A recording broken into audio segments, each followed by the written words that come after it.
please welcome to the stage Dr. Matt Townsend. Thank you, Colin. Thank you, brother. Appreciate it.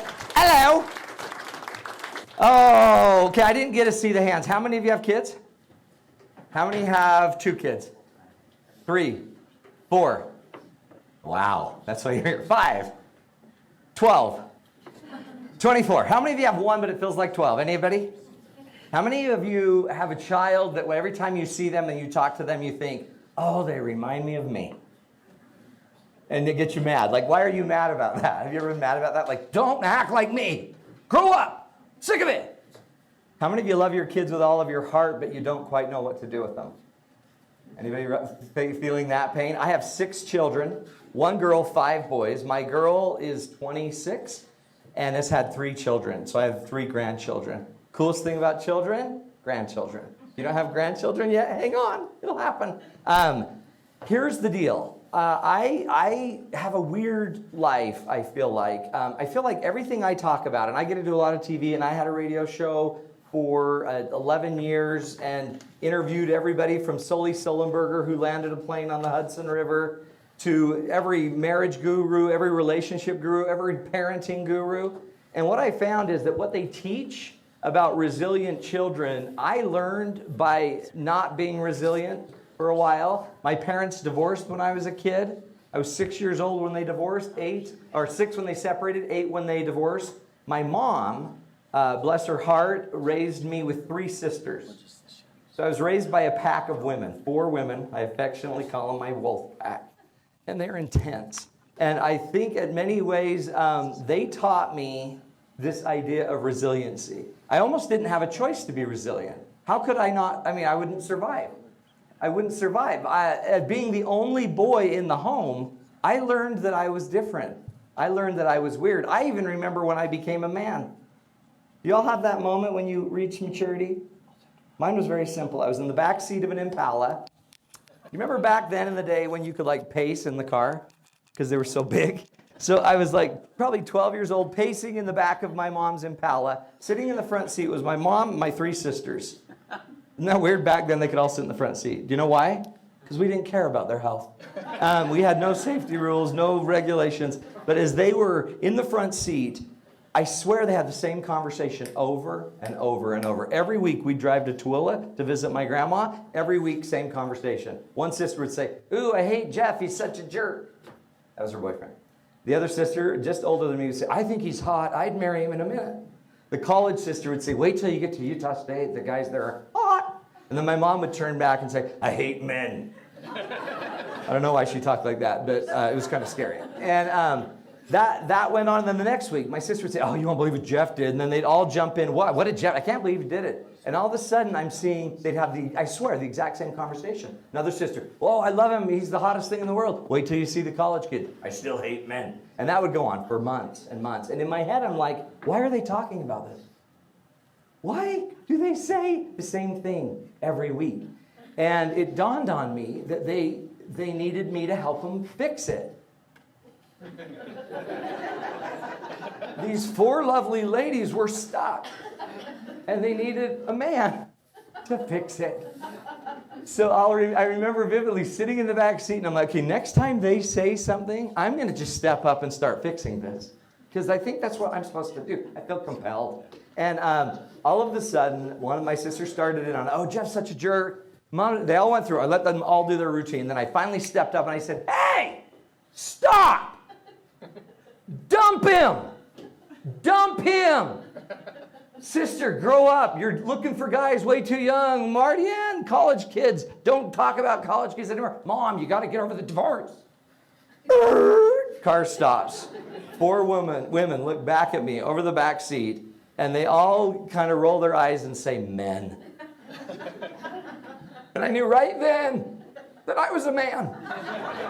And I was meant to fix things and do things and bond and do bonding by fixing and not even listen but fix. I don't know what happened to me, but I also didn't have a man in my life. So I had this weird misconstrued idea of what it is to be Matt or a man. I had no idea.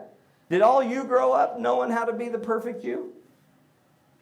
But now you're trying to parent a child to be the perfect them. But you don't even dare tell them half your stories, right? Have you like unleashed the Kraken and shared all your private stories? No. I got a 2.5 grade point average in high school. I know, it's so messed up. And if my kids like bring home like anything less than a 3.8, I'm like, what are you doing? Do you want to die? Do you want to die? 2 days ago, my son's going on like a major hike, like a 25, 30-mile hike. And we bought him new boots. New boots, because we love him. We love him so much, we got him new boots. But I'm like, dude, you need to break those boots in. You need to break those boots in. He's shaking his head like, yeah, you need to break the boots in. He hasn't broken the boots. Monday, he goes on the hike. Every day, I've said, dude, do you want to get gangrene and lose your toe because of a really bad blister? You're going to die. And I'm trying to scare him. Why am I trying to scare him? Because I can't beat him. And because I can't hit my child instead, I just want to scare him terribly. Isn't that weird? It's a weird parenting style. And I have a PhD. And I had 2.5 grade point average, but I don't tell my kids that. My kids think I've always been really, really smart. The reality is, we're all a little twisted, aren't we? But it's some of it, I honestly think it's the twisting. If you would just try to remember the twisting, you've become resilient because of the twisting. Sometimes just twisting something gives it more strength. Sometimes just a little torque, a little crack that gets to heal makes us all a little stronger. So when you're thinking about your kids and you're trying to get them to get their boots on and break them in a little bit, by the way, he won't do it. So I laid down my final plea. Can we just get real for a minute? I looked last night. Look at me in the eye. Look at me. I'm going to tell you one more time. Break in your boots, or your boots will break you. And then I walked away. And then I went back because I wasn't done. You are going to remember this moment. Because when you get back Thursday night, you're going to remember me saying, break in your boots, or your boots will break you. And I walked away. I thought I was done, but I wasn't done yet. And I went back one more time. You get me? So if I were you, I'd wear your boots all day today. Sure, Dad. No, I'm serious. Walk away. Thought I was done. Not done.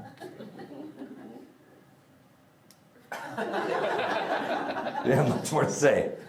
So then I didn't have the words. So when you don't have words, you know what you use? GIFs or GIFs. So I sent him about 4 more text messages with like men wearing boots, like dancing and pirate boots and Dallas Cowboy cheerleader boots and just people clogging. I was trying to change his life. I can't do everything for him. And he sends me back the most beautiful little text, just 3 words. I hate you. I hope he was joking, but I haven't talked to him since. Isn't that beautiful? Doesn't that warm your heart? Now, I'm trying to scare him to make him resilient. The deal is, our kids are going on a journey, aren't they? Do you remember your journey? I was on this journey of manhood, ticking off my family. I went to a scout trip when I was 11 years old. Any scouters here? Well, I was raised in a home with no men, and I had never gone camping in my life. No one in my family likes camping. Nobody. And I went on a camp out, and I ate an MRE, a meal ready to eat. Have you ever heard of those? And it was in a can. It was like old school, like World War II MRE. It looked like a tuna can with 2 halves to it. One half of the tuna can had crackers in it. The other half had preserves. I had no idea what a preserve was because I had never preserved anything. And so they gave you like just this weird tool. It was the can opener that comes with your pocket knife. And they're like, take this sharp thing and try to open that metal thing and try not to lose a finger. So I was doing that, and I did everything I could to get this can open. And I couldn't get it open very far. So I just kind of shook the crackers and broke them up and just drank them, ate them. And then I looked at the preserves, and I'm like, do I even want to try that? Do I even want to open? I don't even know what they are. So we were sitting around a campfire talking about Sasquatch. Found out he happens to live in the Wasatch Front. Totally weird, did not know that. And we had been snipe hunting, never could catch one snipe. Got really close. I could hear him, never could catch one. And I'm sitting there, we're all listening to our leader talk about Sasquatch. We're all leaning into this fire, and I take my can of sealed preserves, and I just throw it in the fire. It's the worst thing that could happen. I was done with it. And about a minute later, bam! Explosion. Hot, red jam shoots over everybody in the fire. It shoots out of the fire. Everybody around the fire, their face is burning. Ah, I'm burning! Their face looked like carnage. And people are screaming, and everyone's running, and even the kid whose shoe was melting in the fire, he was moving, everybody was moving. And then someone tastes it, and they're like, hey, that's jam! That's jam! Who threw their jam in the fire? Who threw the jam in the fire? And I was like, who did that? I was so mad at that idiot. Who did that? We could have died. And in my head, I'm like, I wonder if that's preserves. Is that preserves? I just blew up my friends. Do I tell anybody? No, I don't tell anybody. I was just mad at everything. That is ridiculous. So somebody just threw it in there? Who did that? The leader's like, somebody did it. Who did it? Who had preserves? I don't know what I have. I never owned it. Why would you own that? Blowing up your troop. This was about the time there was a Unabomber, by the way. You don't admit bombing anything. And so I'm on my journey trying to create my identity, and you know what I become known as an 11-year-old? First of all, I'm the kid with divorced parents. That's my identity. And my other identity, I'm the jam bomber. To this day, I'm still known as the jam bomber. It's the saddest thing in the world. That's not who I am, but as we take our kids on this journey, we've got a problem because we think it's going to be beautiful and sunrises and sunsets and lollipops and unicorns. Everything's going to be a part of this. And those all could be true. And you're going to also get stress. You're going to get some kids with anxiety, ADHD, things you never anticipated. Your family's worst genes are going to trickle down right into your child.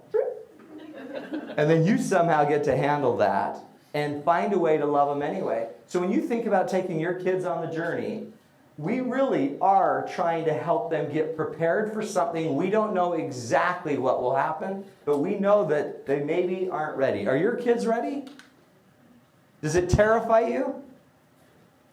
So let me show you what I've learned trying to help and coach people to get ready and to handle life. And they're going to just be kind of very basic principles, but I'm going to try my best to just download as many ideas as I can for you. So don't try to take them all in. Just find some. When you find a nugget that applies to you and your family, grab it and bring it down. But let me give you some interesting principles. If your kids aren't ready, they actually may miss the train. And for me, I have a lot of kids. I have a child with social anxiety that struggled a lot. Since kindergarten, he struggled with social anxiety. And I had never experienced social anxiety. We used to drop him off, and the school counselor said, yeah, just pull up, hit your van door, it'll open, and the principal will grab him out of the car, and you just drive away. Really? Yeah. Okay. Sounds like good parenting. We'll grab him. And then we couldn't figure out why the kid hated school. But how do I get him? But when he's really looking like this on the journey, just trying to hang on for dear life. Do you ever feel like your kids are just hanging on? Do you ever feel like there's just too many? Do you ever feel like we're not getting to the point? How am I supposed to touch and connect with every part of my child's life? All of their friends, all of their issues. How about technology, as Colin was talking about earlier? You're giving your child the great big hug before you send them to college, and she's texting her friend a beautiful gift of a guy in boots, dancing boots. Are your kids ready? I don't think you'll ever know if your kids are ready until you start to see life experiencing your kids and your kids experiencing life. It's a pretty awesome idea that Marianne Williamson brings up, who, by the way, is running for president now. I don't know if you heard that. There is no single effort more radical in its potential for saving the world than the transformation of the way we raise our children. Do you think it's time we transform the way we raise the kids? I noticed that I seemed like I was already on my way at 21, 22. I've got the hardest kids I have to raise are the adult ones. Any of you struggling with that one? Getting the adult one to like, hey, leave. Have you ever been like, there's this paradox we're all battling, like, you gotta leave, you gotta go. You gotta go, move, leave. And then they do, and you're like, where are you? Why don't you visit? And then they visit, and you're like, go, get out of here, move it. And then they get married, and you're like, you never call. You never call, and then they call, and you're like, what? What? Isn't it weird? We don't want them when they're there. We want them when they're gone. When they come, we need you to leave, but bring the grandkids, and then don't leave here too long. We're not your only babysitter. So what do we want? So let me give you a way to think of parenting that has helped me, okay? I see parenting not as like you're constructing a model, but it's got to have some living entity to it. So what if you considered yourself to be a parent like a gardener? Your job is to garden. You're gardening. Now, when you take a seed, who needs a seed more? Does a gardener need the seed more, or does the seed need the gardener more? Can seeds grow without gardeners? Do any of you plant weeds? They just happen. And if you got a really, a neighbor that really doesn't care about his yard, you're going to get a lot of weeds. Seeds have the potential to grow, even healthy, even if they get moderate parenting. But parents or gardeners are really needing of the seed. But a lot of times I think we always think our kids need us much more. And I think that's because there's an obvious dependency with the kids. But if you want to create a lasting relationship, you've got to understand that the power for your child to grow into something amazing is in them, not you.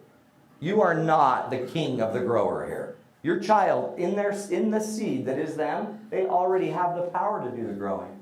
The paradigm is more also about understanding the seed before trying to influence the seed. If you want to understand a seed, you got to know what kind of seed it is. And I'm not talking boy or girl. What kind of seed are they? I have 6 children that are so incredibly unique, it blows my mind. And if I can help understand what they are, then I can know the seed. I can understand the seed. I can nurture the seed and create conditions for optimal growth. Gardeners are awesome, but if gardeners don't know the seed, they can do a lot to mess up their seed. You need to know your seed and then create optimal conditions for that child. My children that have social anxiety or high sensitivity, I have to treat them differently. I call them Ferraris in a world full of Chevys. Ferraris, if I handed you a $500,000 Ferrari, it would stress the crud out of you. Where do you park a Ferrari? How do you drive a Ferrari? So I think anybody that's got social anxiety or depression or ADHD, they've probably got a different kind of car they're driving. And if you're a Chevy and you don't understand they're a Ferrari, you're going to mess it up. You can't drive someone else's car. You also can't understand a need that you can't meet a need you don't understand. So until you're willing to start listening more, we'll show you how.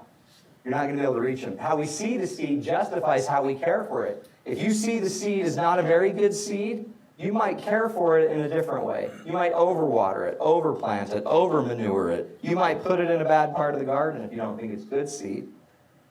Every child on this earth is good seed. And you put any child on this earth in the hands of a gardener that's willing to understand them and get them, Anasazi, for example, they can help grow a seed. You buy that?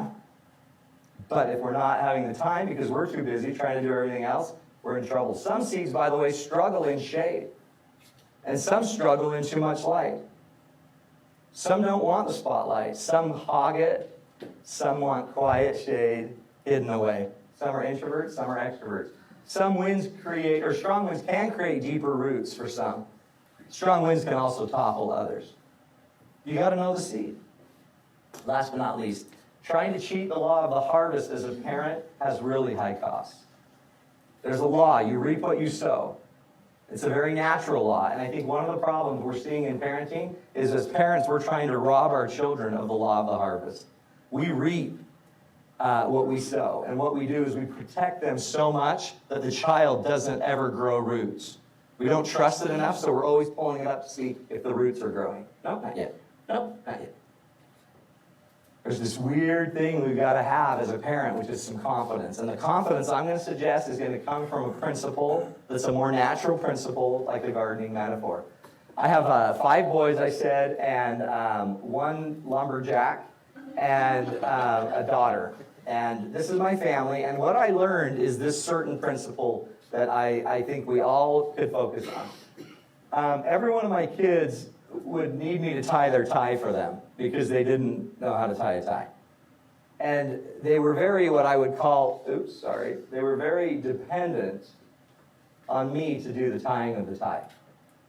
Dependent means you're deeply reliant on or being controlled by someone else or something else.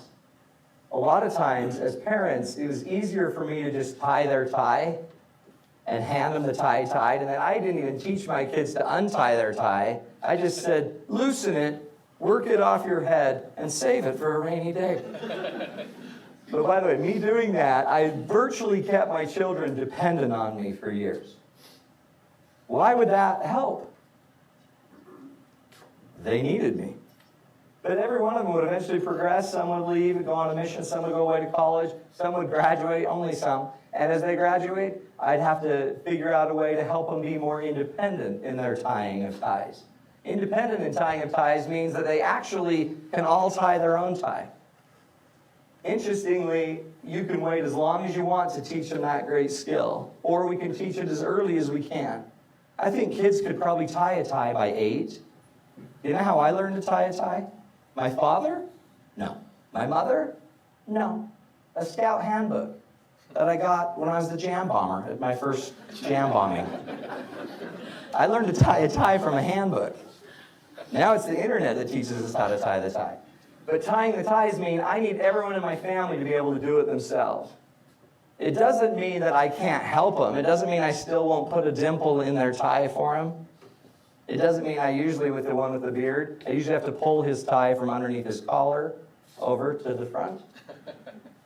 But my ultimate goal is that we can become interdependent, the quality or condition of being mutually reliant on each other. How cool would it be if I could teach my oldest child to teach my youngest child to tie the tie? How cool would it be if we could now all tie our own ties and go out to dinner and have a nice dinner? Our goal as parents is to create a level of interdependence. Independence is great. We even have a declaration of it. Isn't that great? We've declared our independence. You live in a social world. And I think one of the biggest things causing children problems is they're social beings and they're becoming independent in and of themselves. Their mom and dad does everything for them. The world is getting bigger and uglier around them, and they don't have the confidence to handle it. We've told them for one of the first generations that they can literally be anything. When I grew up, I knew I could never be a doctor. I knew it. Because I can't do math. I'm not a math person. My mom said I had the biggest freak out one day. I'm like, oh my gosh, I hate math. I was like taking it again, retaking it again, failing tests. My teacher gave me a chance to retake a test. Just go home on the weekend, study, come back, I'll let you retake it like for the 4th time. I went home stressed out of my head. And I'm like, Mom, I hate it. I hate it. I'm so sick of math. It's the stupidest thing in the world. And my mom looked at me and she's like, relax. Relax. You're a Townsend. We're not math people. We don't do math. And I'm like, what? Why has nobody told me this? I've been freaking for years and nobody tells me. She's like, relax. You'll be fine. You're Townsend. It's like she had told me, you've got Alzheimer's. And I was so relieved. I thought it was so messed up. So I just took the whole weekend off. Went back to my teacher, Mrs. Larson. I'll never forget it. I walked in. She's like, you ready to retake that test? You won't believe this. I was talking to my mom. We're not math people. And she looks at me and she's like, oh yeah, I know. I know. No, I've worked with your whole family. I know. And I'm like, yeah, so my dad couldn't do it, my grandpa. We're not math people. So I think we just ought to pass on math. I'll never forget it. She was looking over her glasses at me like this. and with her chubby little finger, she poked it right in my chest, and she said, "This Townsend is going to learn math." What? You're going to learn math. Oh, no, I don't think you're hearing me. I don't do math. What was she asking me to do? Gain independence from your gene pool. You're not determined to be what you are. You determine what you are based on what you do. It probably was one of the most life-changing experiences I ever had. Once I finally reached independence and had a master's degree and I was finally independent, I realized it didn't matter because nobody on earth cared I had a master's degree. Nobody cared. Nobody cared about my six-pack. I don't know why you're laughing, but that's rude. Nobody cared. Nobody cared about any of that. So what I realized, though, is they didn't care because I don't care about them. And I started moving from my level of independence to a higher level of interdependence. It's not about the necktie. It's not about anything you're teaching your kids to do. It's not about taking the garbage out. It's not about piano. I have a daughter that we had to force to take piano forever. And about 10, she caught hold of it and started playing songs that kids love, like the Disney song. Got so amazingly awesome at Disney songs that at 13 and 14, she started to teach piano. Right now, she owns a company called The Piano Place that has over 1,000 students and 40 teachers. She's making a living, a great living, as a piano teacher. But she was dependent for years, eventually reached the level of independence, and then asked herself, how can I turn it toward the other people and do more with it? That's what I'm going to try to show you how we do it. And how we don't do it for them, we just create the conditions. And we're going to create the conditions on 5 different levels. We read this earlier. It's easier to build stronger children than it is to repair broken men. So if we don't want to just do a lot of repairing, then let me suggest where we work. 5 different levels to handle life's trials. So imagine a big bucket full of life's trials, and in the middle of the bucket with our child, we don't even know what their trials will be. Sometimes it's easier if you know what their trial will be. Like I knew my son's anxiety would cause issues. But we do know that my son is going to have a physical life that's going to need physical solutions and tools. He's got a body he's got to learn to care for and take care of and make work in his life. I know my son would have intellectual trials and challenges the rest of his life. Everyone will. Do your children know how they learn? Do your children know how to learn their way? Socially, I know my kids are going to face social situations. Emotionally, I know that they're going to have to learn to manage their own emotion. And spiritually, I know that they're going to have to find some answer to purpose of life. Somewhere, somehow, whatever that is for them, they're going to have some tools to figure that out. I call it the 5 levels that we're going to have to deal with, right? The 5 levels of independence and raising our children with resiliency. So I want to take you through the 5 areas, and I want you to think of a child. What's a child? A child that you really want more influence with, a child you want to help. By the way, I would teach this every single time I have a person coming into my office that has kind of a failure to thrive. This is the model I think of. And you can think of it from the outside in and the inside out. How are they doing physically? How are they doing intellectually, mentally? How are they doing socially, emotionally, and spiritually? And then if I'm going to try to fix it and help them realign, I usually try to start from the inside and work my way out. Spiritually, what are you about? What are your highest values and principles? How do you want to change the world? Do you know? Great. Emotionally, what do you need to manage in order to bring the spirit out? Emotionally, how do you manage your feelings, your anger, your frustration, your insecurity? Socially, how do you work with other people and start taking your emotions and impacting the lives of others in a positive way? Intellectually, how do you continue to keep growing and learning and developing yourself so that you can physically manifest something in the world? Outside in, inside out. As a parent, it's probably the best tool you'll ever have, and you don't need to remember anything but those 5 words. Where are they physically? I even ask my clients, give me a scale on a scale from 1 to 10, with 10 being incredibly strong, amazing physically, where are you? They give me the number. How about intellectually? Where are you mentally on where you want to be? How about socially? How about emotionally? How about spiritually? And then I have a metric. Do you know the metrics for your kids? Do you know where your teenage girl would rate herself physically? How about socially? How about intellectually? So, Let me show you how we do it. Stiffest tree is the most easily cracked, while the bamboo or the willow survives by bending in the wind. We've got them at a young age, so the bendability is really high. We can do a lot with them. It doesn't mean we have to push it really deep. All you have to do is start giving them some experiences in these 5 areas. To me, this is what life looks like for our kids. It's that chaotic. So if we're going to cut through all the chaos of all their hormones and all of their identity issues and their history and their insecurities and their chemistry and their mental health and all of these issues they're facing, let's start with physical. The physical goal is to help them become physically independent. To me, the model or the tool, the principle behind it is a principle of health. The question we ask, or the fact we need to understand, is if we're taking them on a journey through life, a healthy body and the finances to support the body are the engines that will drive us on the journey of life. You've only got one body, and you're going to need certain resources to make it work. How many resources we need might be totally up to you, but our goal physically is to help with finances and health of body. The way we do it, simple little physical principle, no pressure, no diamonds. A lot of pressure on the physical is going to form something in us that has some amazing power and value and worth. By the way, like Brene Brown said, the cool thing about this model, you're going to start to see the worth is already in them. And as they start to become independent physically, they can start manifesting the worth. As they start becoming more intellectually independent, they can start finding their own things that they like. And they're going to start to bring it out. Michelangelo used to teach that it's his masterpiece, it's not like he had to invent it. He said the masterpiece was already inside the marble. All he had to do was go remove the excess. Part of this idea of creating independence is the removal of the excess. It's hard. Every one of us are still doing it. And there's no finish to this. I don't care how old you are. You can still be improving these levels of maturity and these levels of independence.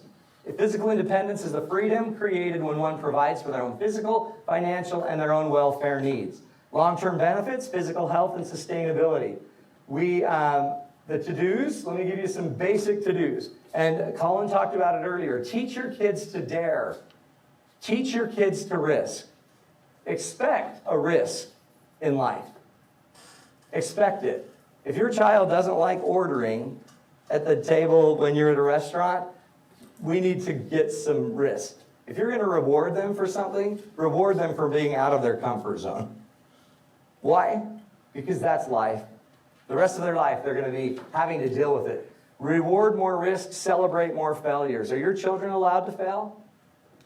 You celebrate failure? You share with them your failures. A really fun activity is go home and teach your kids some of your biggest failures and what it taught you. I get to do it on television every week. I teach my biggest failures. It's the greatest thing. Can they care for their own needs? Health, hygiene, diet, exercise, financial issues, and career. I had a son that I could not shake the life out of him. He just wouldn't care about life. And he got a job. He just got a job one day, and this kid changed literally overnight. He's now going to be a manager. He wants to be a manager. That's his new life goal. I want to be a manager of a Mr. Car Wash. In my head, I'm like, oh, we can do better now. Nope. That's awesome, dude. You're going to kill that. What do you like most about it? Well, I'm tired of washing cars, so I want to manage people that wash cars. Brilliant. That's really smart, man. He gets his check. He used to put his grades on the fridge. Now he puts his check on the fridge. And I'm like, you need to cash that. You can't just put it on the fridge, but it's a badge of honor, right? So we have to teach them. Do your kids know how to take a check to the bank? Can they do it without you? Or do they always run it through you, Mom, the banker? Well, Mom always runs to the bank anyway, so maybe we ought to just do it. Teach them that their independence is what makes them response-able. Make every new achievement. You want to drive a car? Great. We're going to need to see responsibility. I'm going to need to see that you can take care of a car. I'm going to need to see that you can drive the car. I'm going to need to see that you have no tickets. I'm going to need to see a lot of stuff in order for me to trust that you're independent enough to drive the car. Watch out, though. Quit talking about how dangerous this world is. This world has never been safer. It doesn't feel that way, though, does it? Because you see YouTube videos of things that you never would have seen before. Did you all see the video of the guy that just went and opened his house door and a snake jumps out and bites them on the face? Y'all see that one? Anybody now can't open doors at their house? Like, people have been bit by snakes for eons. And we're now freaking out about snakes. I went to Alaska with my wife. My wife has never passed up a hike ever in her life. Never. We go on every hike. The guest that was hosting us, he was a medic on an ambulance in Alaska. First day shows us a picture of a guy whose face was eaten by a bear. And in my head, I'm like, that was so stupid. Like, she will never. And she's like, there's bears here? In this great big huge state of Alaska, there's bears? Oh, they're everywhere. They're everywhere. Really? Yeah, they eat people's faces.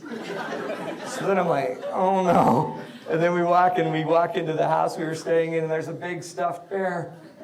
And then we went to a fishing lodge, and the guy at the fishing lodge was baiting a bear trap. And then we went flying in a bush plane, and the guy would fly us to find bears. And we're finding bears. And then we went looking for bears with binoculars, and we found some way up on the top of a mountain. 2 bears. And then the guy's like, you want to get out and go for a hike? What do you think my wife said? I'm fine. I'll just sit in the truck and look at bears through glasses. Totally good. What made her feel like the world's so dangerous? Data. It's a little weird data.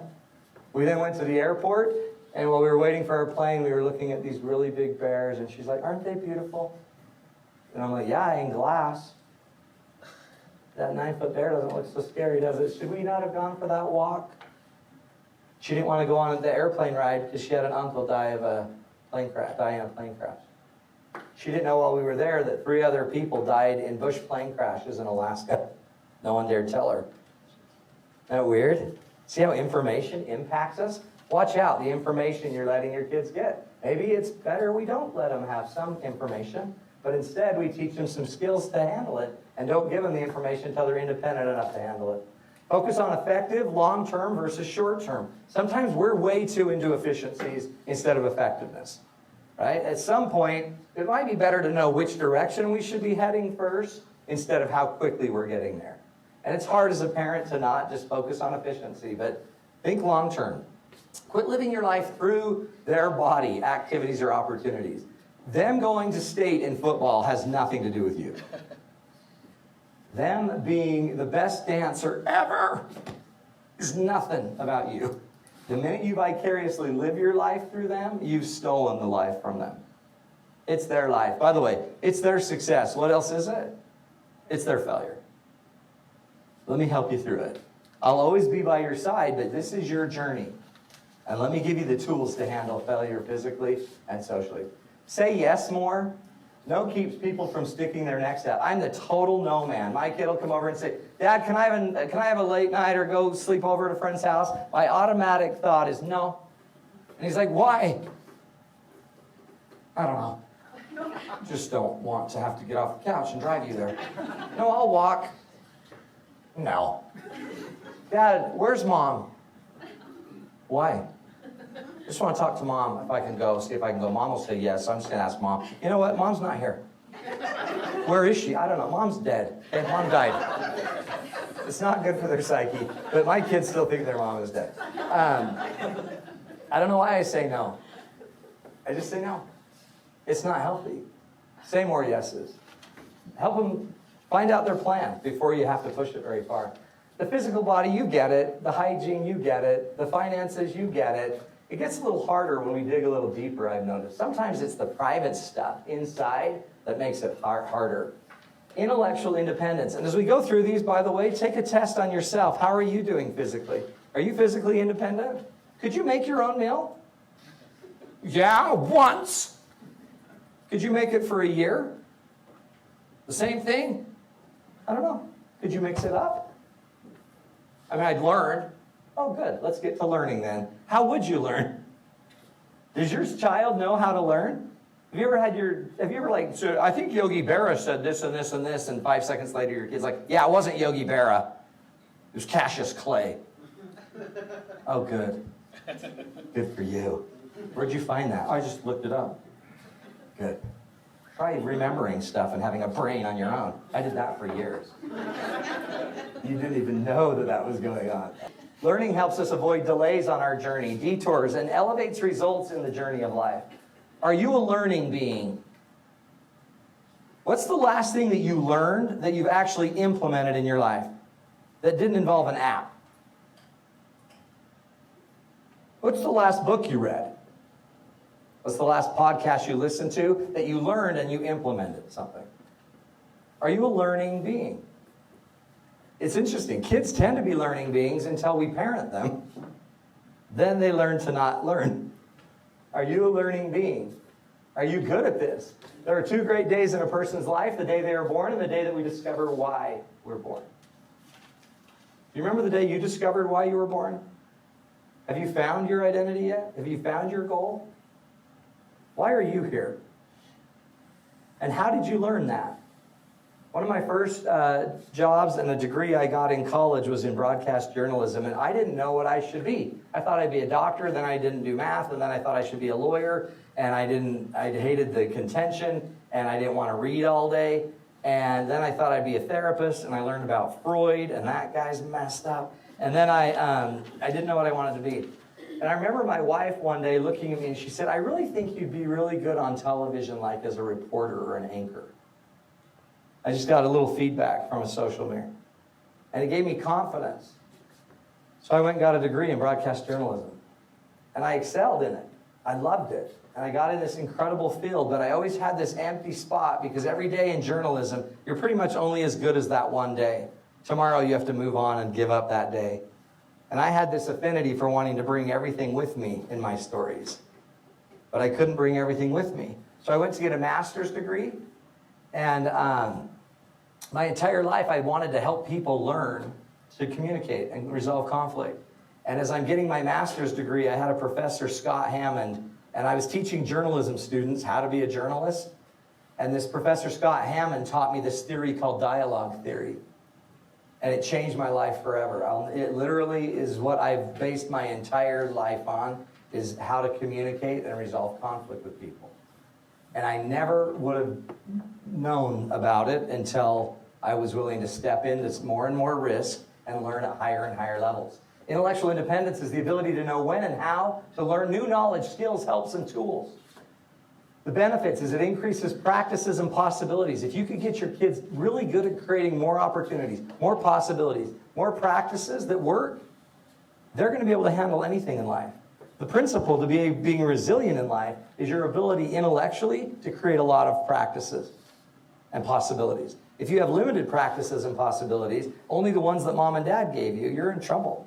So how we do it? A few little keys for you. Practice problem solving and tackling problems together. Next time you have a problem in your house, don't take care of it. Assign the child. I need you to help me figure this out. We just had a toilet explode, and I think I know what the fix is. So I've asked a son, one of my children, to research and go figure out why water is spraying out right there. Do you know that the answers are there? All my friends up in Alaska, do you know how they fix everything? YouTube. It's all on YouTube, they say. So hold on, you learned on YouTube how to fix the airplane we were flying in? Oh yeah. Okay. My wife's like literally writing a will, sending it to my son, please give all my money to charity. Curiosity trumps confidence in intellectual growth. Do you help your children remain curious? Do you celebrate wondering and not knowing?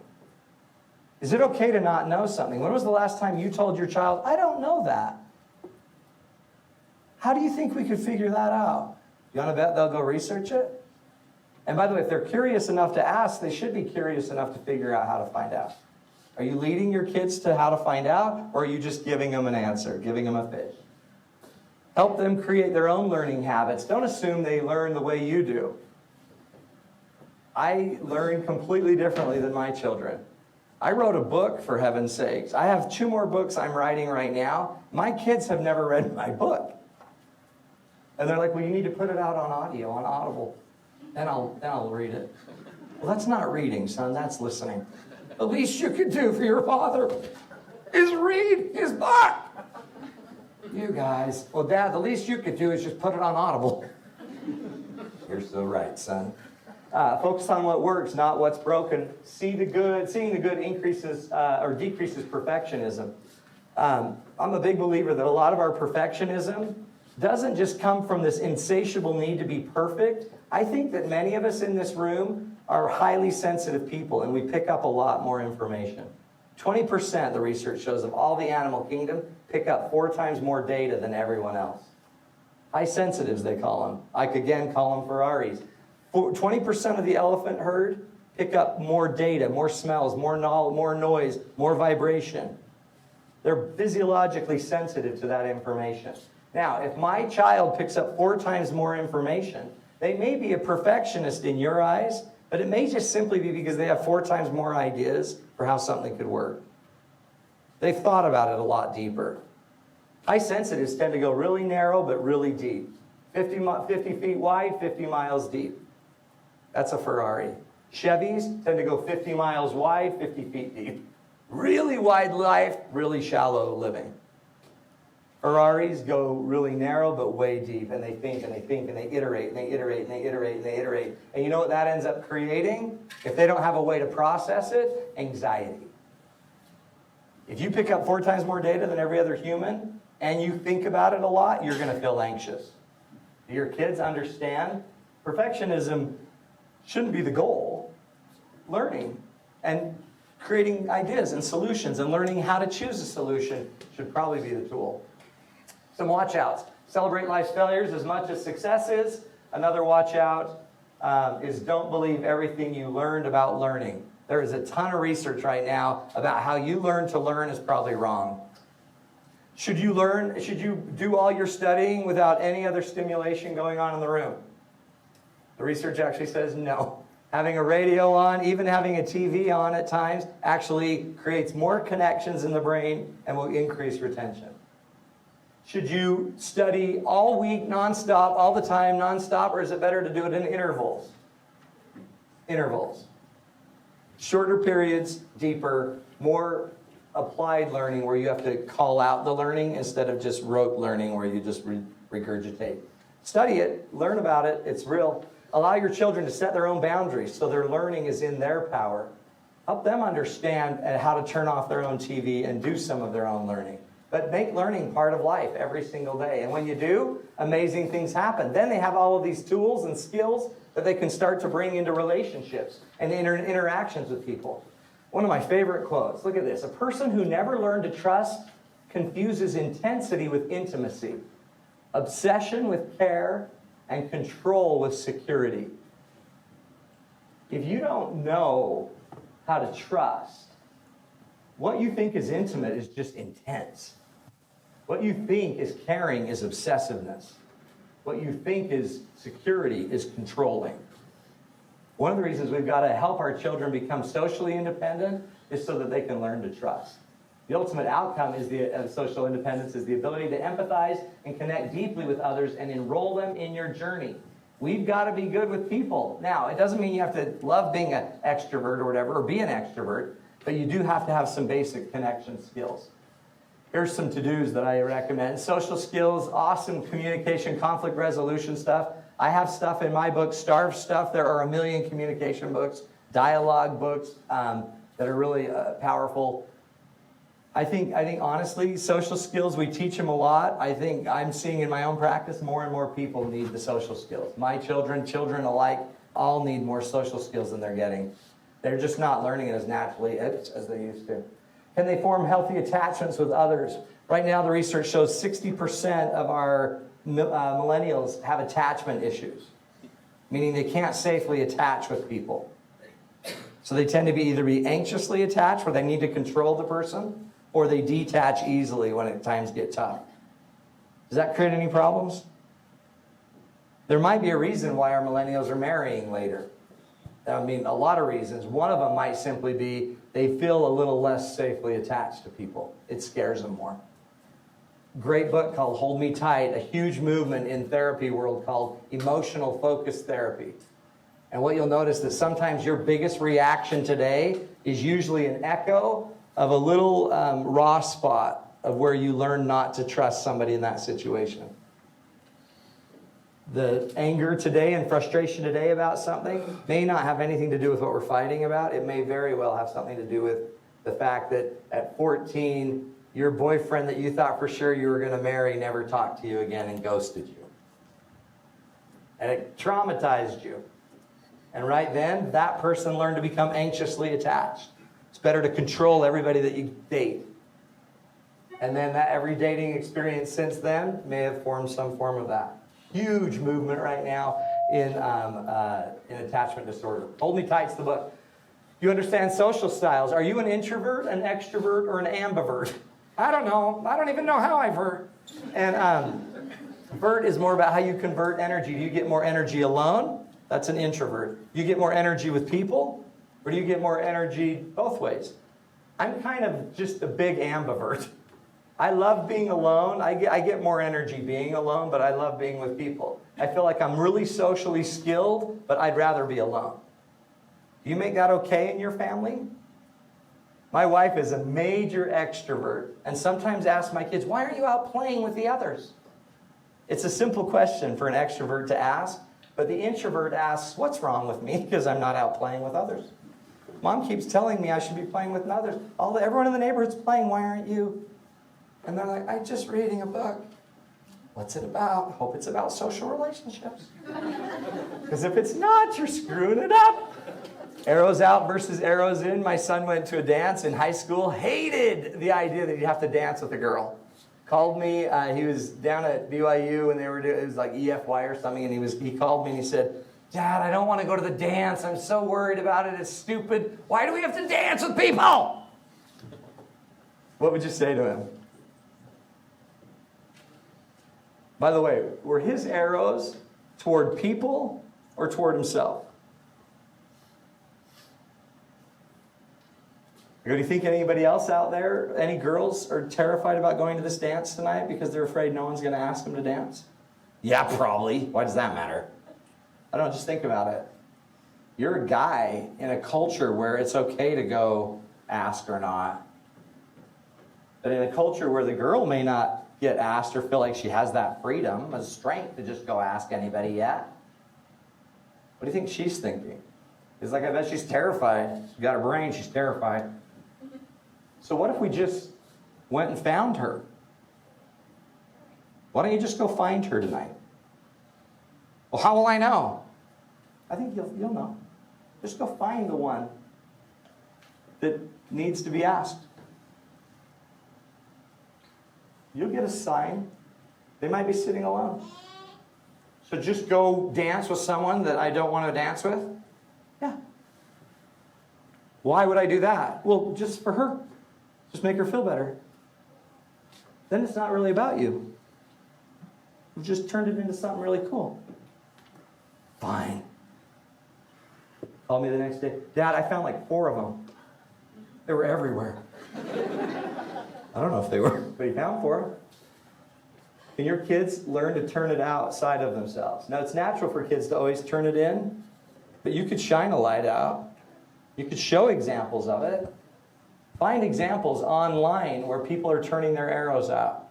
Let them feel the spirit of some of the coolest experiences others are having by serving and caring about others. A couple watch outs. Make sure you don't make marriage seem like a death sentence. Some of the research shows one reason our millennials also don't want to marry is because their parents didn't model it very well. We make it look like it's a life sentence. You want your kids effective in relationships? Model relating. Your marriage predicts your child's. Your relationships will predict how your children learn to do it. Manage healthier technology use. Teach your kids to turn tech off and actually connect. Colin talks about that all day. Feeling lonely or being socially isolated, apparently some research at BYU, is equivalent to 15 cigarettes smoking a day. Social isolation or feeling isolated is the equivalent to smoking 15 packs of cigarettes on your health. You can't afford to be socially isolated. Human beings were wired to be social. Social eventually begets emotional, and emotional eventually begets social. Emotions create the energy to feedback and the payoff motivating us on our journey. What if you went on a journey but you could feel no emotion? On my radio show, I interviewed a guy who had Asperger's. And at Harvard, they were doing studies using a huge magnetic machine. I don't even know what it was called, but it can reverse like the polarity in the brain. And the minute it reversed the magnetic polarity in this guy's brain, they started to realize that a lot of his Asperger's would go away. Signs of Asperger's would go away. And I interviewed the guy, and he came on my show, and I'm like, what did you think about, what was it like to be able to feel everything that was going on? Guess what he said? It's a nightmare. It's a nightmare. Would you go back and do it again if you could make it permanent? Never. Why? What happened? I realized that the kids that I thought were my friends in high school were actually just making fun of me. See how sensitive feelings are? See how they change the dynamic? He wouldn't go back to it for anything. Would you? If you could turn off your emotion, would you? Interestingly, I think most of us are. That's called the Kardashian effect. That's called Netflix. That's called alcohol. That's called drugs. That's called numbing. Anything you do to numbing. Anything we do. Emotional independence is the awareness and ability to recognize, manage, redirect our emotions and others.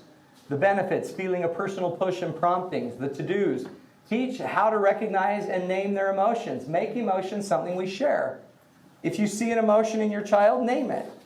If you see them having an emotion, say, I'm sensing you're feeling something. Tell me what you're feeling, and see if you can help them hang a word on it. Once we can name the emotion, we can usually do something with it. Are you good at recognizing your own emotion? Sometimes I found the best thing I can do communicating with my wife is just tell her my emotion. I'm mad. I'm mad. Then guess what she'll say? Why? Don't need to talk about it. I'm just stating it. The interesting thing is that I could share my emotion. I'm mad because sharing emotion usually will lower it. And it allows her to understand it. So her understanding goes up. When we share emotion, it goes down and our understanding goes up. And if I honor what I understand, I create trust. So I can actually have the ability to help my children lower their emotion by helping them recognize it and inviting them to share about it. Identify emotional issues and solutions that help. Some of your children may have emotional issues because of anxiety, depression, ADHD, high sensitivity. If you know you have anxiety, deal with it, talk about it, bring it into your life. You know how many times in my world that I have people come to me with anxiety and I'm like, it seems like you have anxiety. And they're like, yeah, probably. You going to do anything about that? Well, I mean, yeah, but how long have you known you've had anxiety? I don't know, my whole life. Does anybody in your family have it? Yeah, my mom, my dad, my sister, my brother, my friend, my uncle, my aunt, and 4 people that I don't even know, but they're neighbors, and they always are real anxious around me. Sounds like it's really hurting. You know you can do stuff about it. Yeah, I don't want to take pills. You know there's a lot of other stuff you can do other than pills, right? Do you know that 80%, I believe 80% of anxiety is breathing? If I threw you on the ground and sat on your chest, I'm going to bet I'd get you anxious. If I sat there for 1 hour, I'll bet you'll panic. Have you ever been really worried before going out and like playing a game or doing some sport, you're worried to go do the sport? How come once you actually start doing the activity, you're no longer worried? Where did the worry go? Your body usually regulates its own breathing once you're like running up and down a field. It starts to automatically regulate it. But when you're worried and nervous, your mind is regulating it. And when your mind goes into fight or flight, your breathing changes. Sometimes just a little breath can go a really long way. If your kids have emotional issues, help them start tuning into their emotional self. Who are you? What are you feeling? Identify their passions and what drives them. Help them fix and find their motivations. Do you know what your children's passions are? Yeah, video games. How many of you hate that passion? Oh, I hate that passion. It's a bad passion. Now, the dilemma, it is a passion. They have energy there. And the passion is hard. It's not even probably the video game that they may be loving. So there is something that we might be able to do. And I'll show you when we get into our last area, the spiritual area. There are some ways that we can kind of start to find how to take their passion and move it somewhere. I call it a track. And we got to figure out a way to get them on an emotional track that's healthy and stable. The hard part too, by the way, with children, I'm sure you've noticed, their emotional stability isn't consistent. It's up and down. And it will be. So a lot of times about 19, 20, 18, 19, 20, you start seeing them struggling more. A lot of times the minute you take them out of the school system and put them on another track is where you'll see they'll spin out. That's usually a sign that they maybe didn't have the independence we thought they did. They were too dependent on the track itself, that they couldn't make their own path. So a few watch outs that we could look at. Don't expect your children to manage emotions if you don't. You're the great model again. You can't protect your children from painful emotions of life, so allow them to actually, allow life to teach them. Take them to the funeral. Take them to the stressful situation. Send them to school to go take that test they've been worried about. Make them, when they want to take a day off, talk to them and help them understand that maybe we can't do that, but we can take an evening off. Help them figure out why they would want to just avoid it. If we make it too easy to always control it or avoid it, we may be setting them up, especially if deep down they have other issues. Normalize the struggle in life. It should be difficult. Share your personal stories of overcoming loss and hardship. Your kids, have they heard your saddest story of someone you lost? Have they heard about the death of so-and-so? Greatest story ever. Again, remember, the guy whose parents divorced, I'd watch everybody around me. And when I married my wife, I had never seen a healthy, long-term relationship. So I watched my wife's grandparents relate. And Bill and Margaret were their names. And Bill was just looked like John Wayne, 6'4", huge hands, just a good-looking guy. Margaret, a petite little woman with henna-colored hair. And the old school marriage, 54 years, loved one another. Bill would work, Margaret stayed home. Bill brings home the money, they play bridge and golf. Bill had 9 holes in one before he died. A lot of golfing. And that was just at the miniature golf course down the street from top. But I'd watch him. And I remember that Margaret started showing signs of Alzheimer's. And for the first time in his life, Bill was pretty much forced with the responsibility to take care of Margaret. And he took care of her like a champ. He fed her, he clothed her. I remember watching him feed her every spoonful of food. And I remember him fluffing up her hair. We picked him up to take him to dinner, and he fluffed up her henna hair with these big sausagey fingers. And he spent 20 minutes getting her hair done, spraying it. And we're waiting, and he comes out, and Bill's hair is like wonk. And as I'm talking to him, I'm like, Bill, why do you spend so much time on Margaret's hair? And he leans in and he says, because she'd want it that way. Really cool lesson. So by the way, what Bill was doing socially was taking the place of Margaret.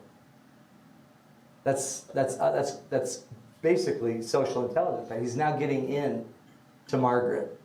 And he's doing what she would want done, not what he would even want done. And I remember eventually when Margaret passed away, Bill taught us the most important lesson. He said,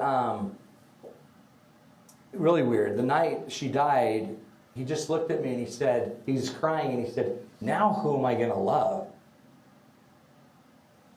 Who am I going to serve now? And then a couple weeks later, he went to the entire family and he stood in front of us and he said, look, I loved one woman for my entire life, but I did not come to fully love this woman until the last few months of her life, when I finally was willing to give myself fully to her. And then he begged us, do not wait till your partner's dying to earn this enduring love. Earn it now. Manage the emotional side of you well enough that you can step into the pain of another person.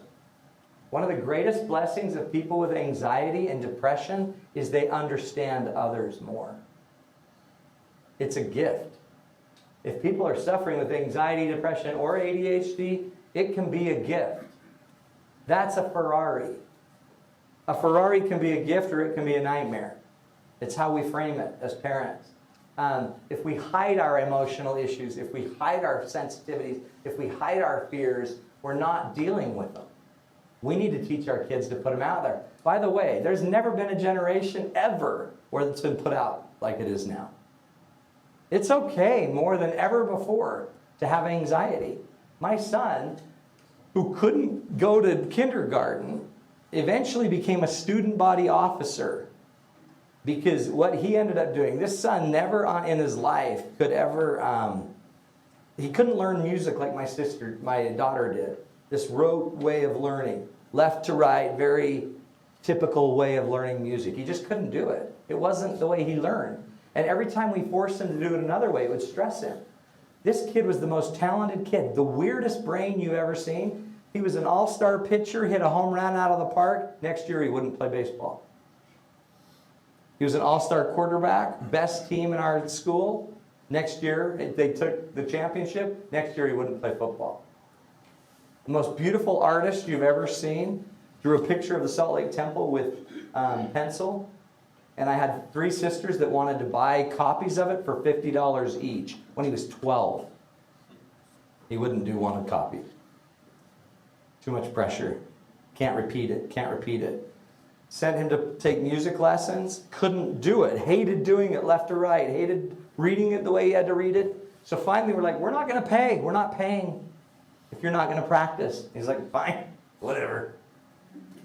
And then we just kind of forgot about it. And about 2 months later, we hear him playing in our piano room a song. And we like go in there and like, what are you doing? I'm just playing a song. Well, where's your music? Oh yeah, I didn't read music. You should know that, Dad. I don't read music. Well, how did you learn the song? He's like, oh, I just listened to it. I just listened to it on YouTube, and if I listen to it enough, I can just play it. Say what? You can? Oh yeah, I just listen to it and then I play it. Well, show me. Listens to the piano guys, plays it. Listens, about a minute, starts just poking a bunch of keys, starts playing it. So from 13 on, he never took another lesson, but in 1 minute he can listen to any song, anytime, and play it. On piano and guitar. What? So we started making videos of him making music. And started making money on YouTube, making music. And started making up his own songs. By the way, when he started, we didn't think he could sing. Not a singer. And then in one of his songs, somebody pushed him and said, I think you'd be a really good singer. Sing your own background song, music. So he sang the background vocals, and it sounded really good, so now he can sing. This really anxious kid, because he was making videos, when he went to high school, our high school, there's 2 jobs that you can get to be a student body officer where you don't run in front of all the other students. You just apply for them, and the faculty chooses. And he applied and submitted videos that he had done on YouTube and got the job as the technical vice president of Corner Canyon. How weird is that? And he hated school. Even that whole year he hated it. But he killed it. Then he gets this idea, I want to do a song with playing the piano and singing and doing a duet with a young woman, Kenzie Hall, who was on American Idol, and then I want to have the choirs. So he put together this entire song for graduation. By the way, I've never seen him that motivated because he had his passion now. And as he was at the final preparation for it, he's standing there literally leading the music and getting everyone to do it. This kid that's socially anxious. And some guy comes up and taps on his shoulder. He says, are you Tanner Townsend? And he turns around, and standing there is a guy named Dr. Visciarelli, who is the principal that every day in the morning in kindergarten would rip him out of our van. Standing right there. And he said, I don't know if you remember this, but I told you I would come to your graduation if you graduated. And I hear you're graduating tomorrow. Yeah, barely. Yep. And you're putting music together? Yep. I'm so proud of you. I knew back then you'd do it. I didn't have any idea it'd be music, but I knew you'd get over the emotional stuff.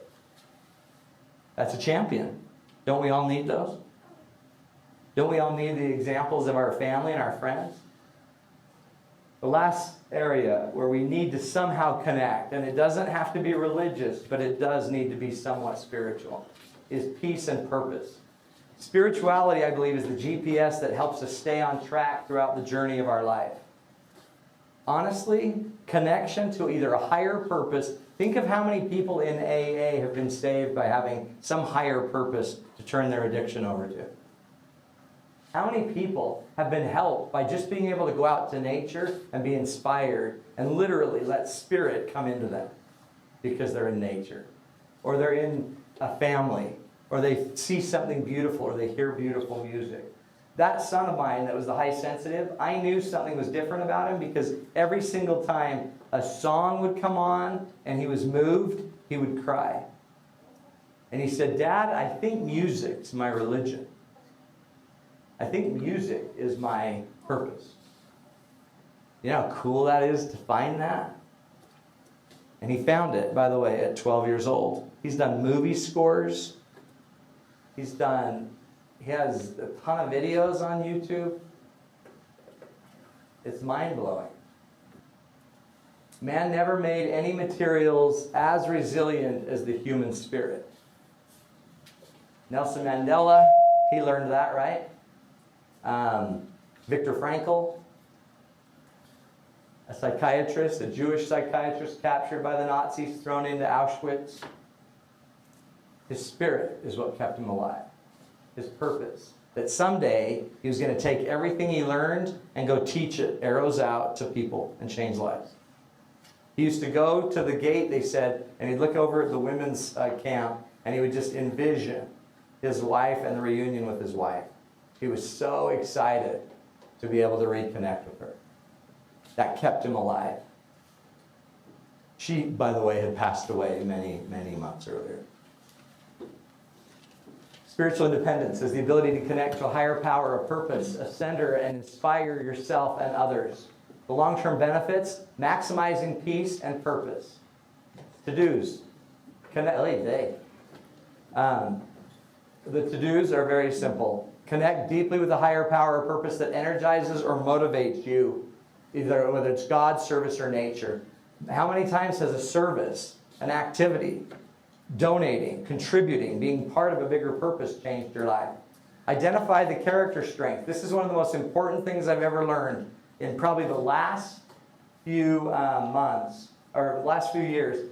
There's a website called AuthenticHappiness.org. I highly suggest you write that down. It's at Penn State University, and you can go there and you can take a test called the VIA Character Strengths Test. I give it to every one of my clients as they're trying to figure out what they want to be in life. I took the test about 8-9 years ago, and what it identifies is not your personality traits, but your character strengths. Strengths that are already in you, that are all about character, that are your identity, that you're great at. And it basically measures from 1 to 24 which character strengths you possess. Amazingly, my number 1 character strength is social intelligence. My number 2 is spirituality and discernment. My number 3 is a love of learning. My number 4 is creativity. My number 5 is humor. It's pretty much my profession.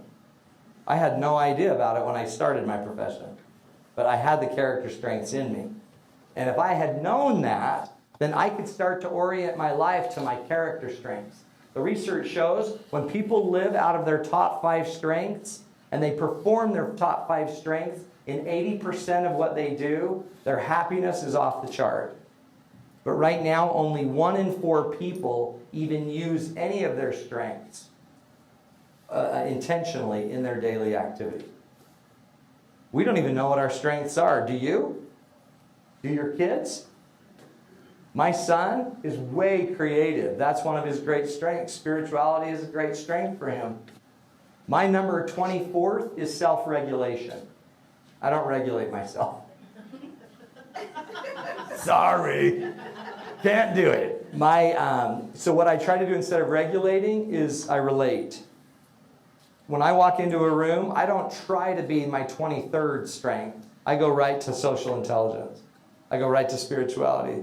I go right to all of my others. I know I'm going to be really creative in the room. I know I'm going to be funny in the room. I know I've got confidence in my areas. Once you know what yours are, they have tests you can take for teenagers, the VIA teenagers, and go take it. I have a grid for my entire family, and wherever we go, I pull out. When we need fun, I ask the fun people to make it fun. And they'll step right in. Okay, let's do this. And then all of a sudden, the place gets fun. We're going on a trip in a couple weeks, and it's going to be a learning trip. And I've asked my son that has love of learning as his number one thing. He's in charge of the learning. And guess what? They light right up. You want to find your person's passion? Find their 5 strengths. And then demand the strength be used. We've got to use our strengths. And the research on happiness, so this is all about positive psychology and happiness. It's all about the strength. And instead, what we try to do is take our child and teach him calculus. Calculus probably isn't a strength, but I'm going to guarantee one of their top 5 strengths will help with calculus. If I had to take calculus, I would die. But if I had to, I would probably have to find a way to get socially connected to people in the room that could help me. I'd have to find a creative way to do it. I'd have to use humor. And I'd pray every day to get through it. Because there's no other way I'm getting through that. Another really cool thing is to find a host of centering activities that can quickly bring you back to your core. You have activities that the minute you're stressed, you immediately know you can go do. You have a way of thinking about something that would immediately create calmness in you. Find your way of doing that. One way I do it is I always try to think about what I want my grandkids to be able to say about me. What would I want them to say about me? And as I think about it, it helps me know how to respond to things today. I think about great-grandkids, great-great-grandkids. How do I want them to remember what I did? Powerful. Watch out for religiosity without spiritual connection confuses kids and increases rebellion. There's some awesome research by what's her name, Miller. The book's called The Spiritual Child. If you're really religious, but you don't feel spiritually connected and you don't teach people spiritual connection, but only religiosity, it tends to confuse children. Those children tend to be more likely to act out, to have antisocial behavior, to have confusion about a lot of things. If you're going to have religion, make sure there's spirituality in it. Make sure you can show your kids how the Spirit would relate and change them. Teach principles, universal, timeless, predictable, over practices, which are situational, temporary, and changing. Practices usually won't work. Think about what your mom and dad used to do. It might not work for your kids today. Last but not least, share your spiritual stories, beliefs, and participate in practices regularly together. Whatever they are. I have a group of friends that they take their family skiing every Sunday. And when they do it, they get to the top of the lift and they sit down as a family and they take their skis off and they just commune. It changes them. It helps them.